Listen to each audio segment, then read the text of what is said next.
এক গ্রামে বাস করত রহিম নামের এক অলস মানুষ। সে ছোটবেলা থেকেই কাজকর্মে আগ্রহহীন। সকালে ঘুম থেকে উঠতে দেরি, দুপুরে খাওয়ার পর ঘুম, বিকেলে চায়ের দোকানে বসে গল্প, এই ছিল তার জীবন। রহিমের মা প্রতিদিন বকাবকি করত, ওরে রহিম, কিছু একটা কর, জীবনটা এমনি এমনি কাটানো যায় না। রহিম হেসে বলত, মা, পৃথিবীটা ঘোরে, আমি কেন ঘুরব।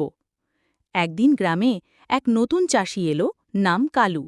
সে খুব পরিশ্রমী, সকাল থেকে সন্ধে পর্যন্ত কাজ করত। তার ক্ষেতের ফসল দেখে সবাই মুগ্ধ।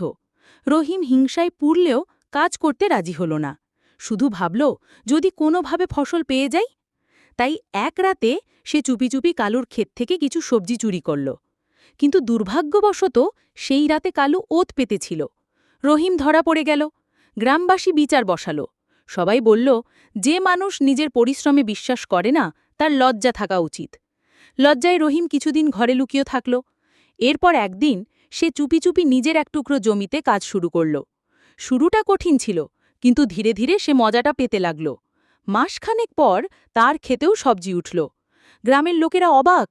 কালু এসে বলল, দেখেছ, পরিশ্রম করলে সবার জীবনেই ফসল আসে।